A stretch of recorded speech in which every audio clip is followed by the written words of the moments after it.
Assalamualaikum warahmatullahi wabarakatuh. Selamat pagi dan salam sejahtera bagi kita semua. Izin memperkenalkan diri, nama saya Linka Rizky Makfira dengan NPM 20506.003. Saya di sini sebagai moderator yang akan memimpin jalannya presentasi dari awal hingga selesai. Sebelumnya kami juga ingin menyampaikan terima kasih kepada Bapak Dr. Ajis Lukman Praja MSI selaku dosen dan kepada Ibu Febi Ingriani SPD MPD selaku asisten dosen pada mata kuliah Psikologi Perkembangan Anak. Pada kesempatan kali ini, di sini kami kelompok 8 akan menyampaikan materi presentasi kami yang berjudul Aspek-aspek perkembangan moral dan kesadaran beragama serta implikasi pada penyelenggaraan pembelajaran.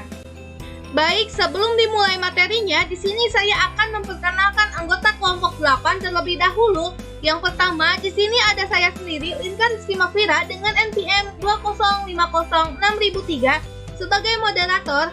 Yang kedua ada Paskalis Triadi dengan NPM 2150611 sebagai pemateri pertama. Dan yang terakhir di sini ada Selma Dita dengan NPM 2150619 sebagai pemateri kedua. Baik, langsung saja kita mulai ke materi yang pertama. Di sini ada pertumbuhan dan perkembangan yang akan dijelaskan oleh Paskalis Triadi dengan NPM 2150611 selaku pemateri pertama. Untuk Paskalis, saya persilahkan.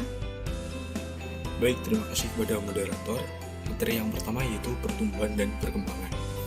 Pertumbuhan adalah bertambahnya ukuran fisik dan struktur tubuh sebagian atau keseluruhan, sehingga dapat diukur dengan satuan panjang dan berat. Sedangkan perkembangan adalah bertambahnya struktur dan fungsi tubuh yang lebih kompleks dalam kemampuan gerak kasar, gerak halus, bicara, dan bahasa, serta sosialisasi dan kemandirian. Selanjutnya ada perkembangan moral. Perkembangan moral adalah perkembangan yang berkaitan dengan aturan dan konvensi mengenai apa yang seharusnya dilakukan oleh manusia dalam interaksinya dengan orang lain. Selain itu, perkembangan moral dapat juga dikatakan sebagai perubahan penalaran, perasaan, dan perilaku tentang standar benar dan salah. Anak-anak ketika dilahirkan tidak memiliki moral yang disebut dengan immoral. Tapi dalam dirinya terdapat potensi moral yang siap untuk dikembangkan. Selanjutnya ada teori dalam perkembangan anak. Yang pertama, perkembangan psikoseksual. Freud mengumumkakan bahwa perkembangan psikoseksual anak terdiri atas yang pertama adalah fase oral, yaitu 0-11 bulan. Yang kedua fase anal, yaitu 1-3 tahun. Yang ketiga ada fase phalic atau oedipal, yaitu 3-6 tahun. Yang keempat ada fase laten, yaitu kisaran 6-12 tahun. Yang kelima ada fase genital, yaitu 12-18 tahun. Yang kedua ada perkembangan psikososial menurut Erik Erikson. Yang pertama ada percaya versus tidak percaya, yaitu 0-1 tahun. Yang kedua ada tahap otonomi versus rasa malu dan ragu, yaitu 1-3 tahun. Yang ketiga ada tahap inisiatif versus rasa bersalah, 3-6 tahun. Yang keempat ada industri versus inferiority, 6-12 tahun. Yang kelima ada tahap identitas dan keracunan peran, yaitu tahap 12-18 tahun.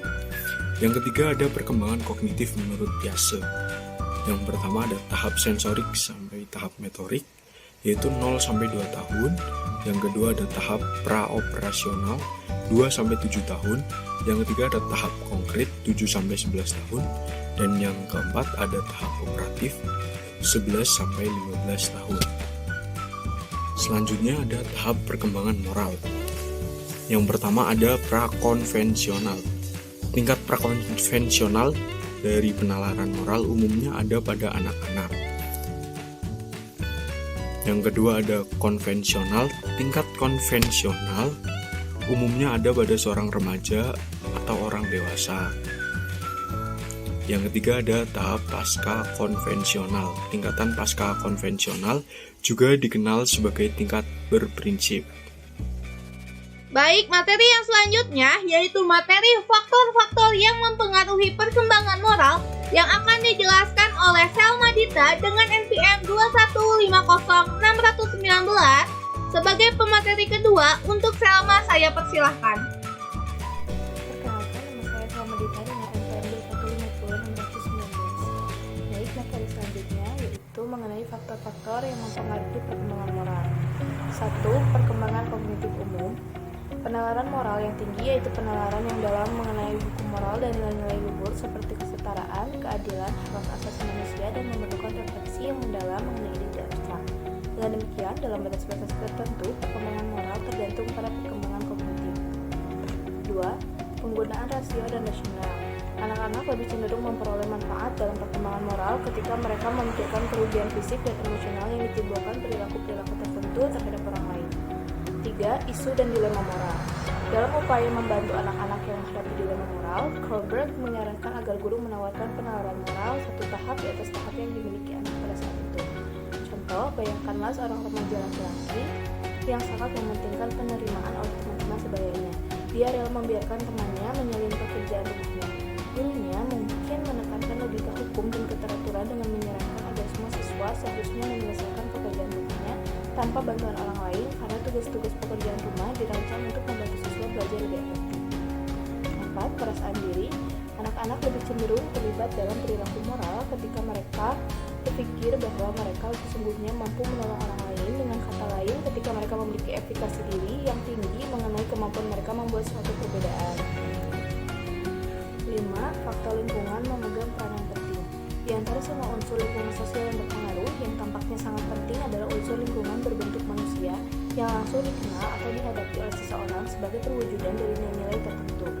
Perbedaan perilaku moral individu sebagian adalah dampak pengalaman dan pelajaran dari lingkungan nilai masyarakatnya. Ini memacu pada proses belajar dan perkembangan moral. Selanjutnya ada aspek-aspek perkembangan anak. Aspek-aspek perkembangan anak meliputi 1. Fisik.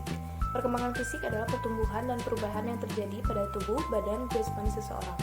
Anak usia 4-6 tahun berada pada tahap perkembangan. Masa kanak-kanak awal, tahap usia ini juga bisa disebut sebagai periode prasekolah. Pertumbuhan fisik pada tahap usia ini tetap mengalami peningkatan, akan tetapi pertumbuhan tinggi dan berat badannya melambat atau tidak secepat pada masa bayi. Perbedaan jenis kelamin terlihat di antara laki-laki dan perempuan pada tinggi dan beratnya. Berat badan di mana anak laki-laki tampak lebih tinggi dan lebih berat. Tubuh mereka kelihatan lebih langsing dan semakin tinggi. Hal tersebut dikarenakan mereka mulai kehilangan lemak bayi, tulang dan otot berkembang lebih besar, serta pertumbuhan dada yang lebih besar dari perut. Pada usia ini, proporsi tubuh semakin proporsional dan mulai menyerupai orang dewasa. 2. Inteligensi atau kecerdasan. Kay Blucher mendefinisikan inteligensi adalah perbuatan yang disertai dengan pemahaman atau pengertian. Sedangkan menurut David Weschler, inteligensi adalah kemampuan individu untuk berpikir dan bertindak secara terarah serta mengolah dan menguasai lingkungan secara efektif. Menurut Anita, inteligensi itu meliputi 3 pengertian, yaitu 1. Kemampuan untuk belajar, 2. Keseluruhan pengetahuan yang diperoleh, dan 3. Kemampuan beradaptasi secara berhasil dengan situasi baru atau lingkungan pada umumnya. 3. Emosi. Emosi adalah suatu keadaan perasaan yang kompleks yang disertai karakteristik kegiatan kelenjar dan motoris. Al-Ghazali mendefinisikan emosi merupakan kumpulan perasaan yang ada dalam hati manusia. Jadi, emosi identik dengan perasaan. Perasaan gembira, sedih, takut, benci, cinta, dan amarah merupakan bentuk emosi. 4. Bahasa. Bahasa merupakan kemampuan untuk berkomunikasi dengan orang lain. Tercakup semua cara untuk berkomunikasi di mana pikiran dan perasaan dinyatakan dalam bentuk lambang atau simbol. Untuk mengungkapkan suatu pengertian seperti dengan menggunakan lisan, tulisan, isyarat, bilangan, lukisan, dan mimik wajah. Clara dan William Stern membagi perkembangan bahasa menjadi 4 masa, yaitu yang pertama, kalimat satu kata pada usia 1-1,5 tahun, masa memberi nama 1,5 tahun sampai 2 tahun, masa kalimat tunggal 2-2,5 tahun, dan masa kalimat majemuk 2,5 tahun sampai seterusnya. 5. Sosial. Perkembangan sosial adalah proses belajar untuk menyesuaikan diri terhadap norma-norma kelompok, moral dan tradisi, meleburkan diri menjadi suatu kesatuan dan saling berkomunikasi dan bekerja sama. Perkembangan sosial anak sangat dipengaruhi oleh proses perlakuan atau bimbingan orang tua terhadap anak dalam mengenal berbagai aspek kehidupan sosial atau norma-norma kehidupan bermasyarakat, serta mendorong dan memberikan contoh kepada anaknya bagaimana menerapkan norma-norma tersebut dalam kehidupan sehari-hari. 6. Kepribadian. Secara terminologis, menurut McDougall, kepribadian adalah tingkatan sifat-sifat di mana biasanya sifat yang tinggi tingkatannya mempunyai pengaruh yang menentukan. Sedangkan menurut Gordon, kepribadian adalah organisasi dinamis dalam diri individu sebagai sistem psikofisis yang menentukan caranya yang khas dalam menyesuaikan diri terhadap lingkungan. Faktor-faktor yang mempengaruhi kepribadian sebagai berikut: 1. Faktor fisik, 2. Tingkat inteligensi, 3. Keluarga, 4. Teman sebaya, dan 5. Kebudayaan. 7. Moral. Istilah moral berasal dari kata Latin mos atau moris yang berarti adat istiadat, kebiasaan, peraturan atau nilai-nilai atau tata cara kehidupan. Sedangkan moralitas merupakan kemauan untuk menerima dan melakukan peraturan, nilai-nilai atau prinsip-prinsip moral dan nilai-nilai moral. Perkembangan moral anak dapat berlangsung melalui beberapa cara, yaitu pendidikan langsung, identifikasinya, dan kesadaran beragama. Salah satu kelebihan manusia sebagai makhluk Allah adalah dia dianugerahkan fitrah atau perasaan dan kemampuan untuk mengenal Allah dan melakukan ajarannya. Dalam kata lain, manusia dikaruniai insting religius atau naluri beragama. Karena memiliki fitrah ini, kemudian manusia dijuluki sebagai homo devians, yaitu makhluk yang bertuhan atau beragama. Fitrah beragama ini merupakan disposisi atau kemampuan dasar yang mengandung kemungkinan atau berpeluang untuk berkembang. Namun, mengenai arah dan kualitas perkembangan beragama, anak sangat bergantung kepada proses pendidikan yang diterimanya. Perkembangan kesadaran beragama dipengaruhi oleh faktor-faktor antara lain: yang pertama, faktor internal, terdapat dalam Quran surat Ar-Rum ayat 30 yang berbunyi, "Maka hadapkanlah wajahmu dengan lurus kepada agama Allah, tetaplah atas fitrah Allah yang telah menciptakan manusia menurut fitrah itu. Tidak ada perubahan pada fitrah Allah, itulah agama yang lurus, tetapi kebanyakan manusia tidak mengetahui." 2. Faktor eksternal, yaitu pada lingkungan keluarga, lingkungan sekolah, dan lingkungan masyarakat. Berikutnya ada implikasi aspek-aspek perkembangan bagi penyelenggaraan pendidikan dan pembelajaran. 1. Implikasi perkembangan biologis dan perseptual. Implikasi-implikasi yang dimaksud khususnya berkenaan dengan penyelenggaraan pembelajaran secara umum, pemeliharaan kesehatan dan nutrisi anak, pendidikan jasmani dan kesehatan, serta penciptaan lingkungan dan kebiasaan berperilaku sehat. 2. Implikasi perkembangan intelektual. Proses perkembangan intelektual menurut pendapat Benjamin dan kawan-kawannya melibatkan perubahan dalam kemampuan dan cara berpikir, kemahiran berbahasa, dan cara individu memperoleh pengetahuan dari lingkungannya.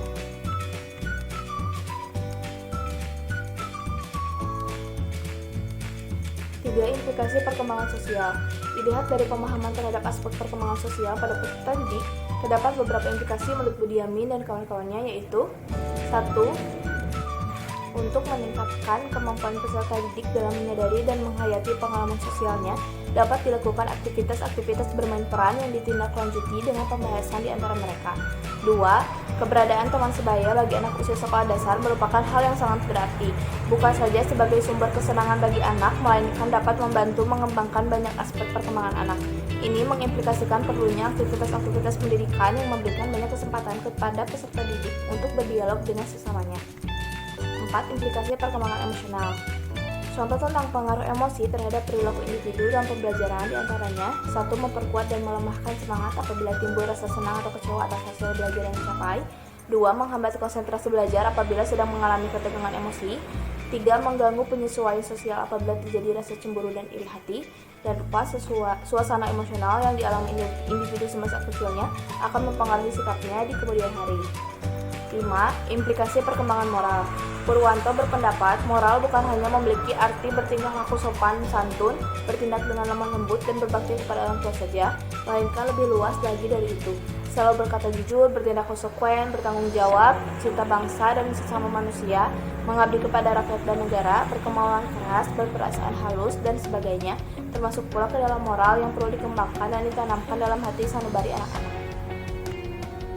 6. Implikasi perkembangan fisik motorik. Implikasi pada perkembangan ini yaitu perlu makanan yang bergizi, cukup banyak istirahat, dan aktivitas ramai berselang-seling dengan aktivitas tenang. Perlu melatih fisik anak melalui permainan sepak bola atau permainan lain, berenang, dan sebagainya. Permainan dibutuhkan sebagai selingan belajar, bekerja, dan bermain. Kegiatan-kegiatan harus seimbang. 7. Implikasi perkembangan sifat-sifat kepribadian. Upaya-upaya yang dapat dilakukan pengajar dalam hal memahami siswa sebagai sosok remaja yaitu: membantu siswa dalam menemukan jati diri dan menghadapi kegagalan yang dihadapinya. Emosi yang memuncak adalah karakteristik siswa. Guru dapat membimbing remaja untuk pengendalian emosi negatif, mengajari cara memahami orang lain, dan toleransi merupakan cara guru dalam mendidik remaja. Baik, yang selanjutnya di sini ada kesimpulan yang akan dijelaskan oleh saya sendiri, Linka Rizky Makfira, dengan NPM 20506-2003. Kesimpulan, moral merupakan tingkah laku manusia yang berdasarkan atas baik buruk dengan landasan nilai dan norma yang berlaku dalam masyarakat. Peran orang tua, guru, dan lingkungan sangat menunjang perkembangan moral anak. Selain itu, kebiasaan yang diajarkan pada anak juga berpengaruh dalam perkembangan moralnya. Jika anak biasa diajarkan baik, maka mereka akan sulit terpengaruh dengan lingkungan yang buruk. Bahkan, walau mereka mempunyai sifat bawaan yang buruk, mereka akan berusaha merubahnya. Sekian yang bisa kami sampaikan. Mohon maaf bila ada salah kata atau kurang kata, tolong dimaafkan. Semoga materi kelompok 8 yang telah disampaikan dapat bermanfaat untuk kita semua. Sekian dan terima kasih. Wassalamualaikum warahmatullahi wabarakatuh.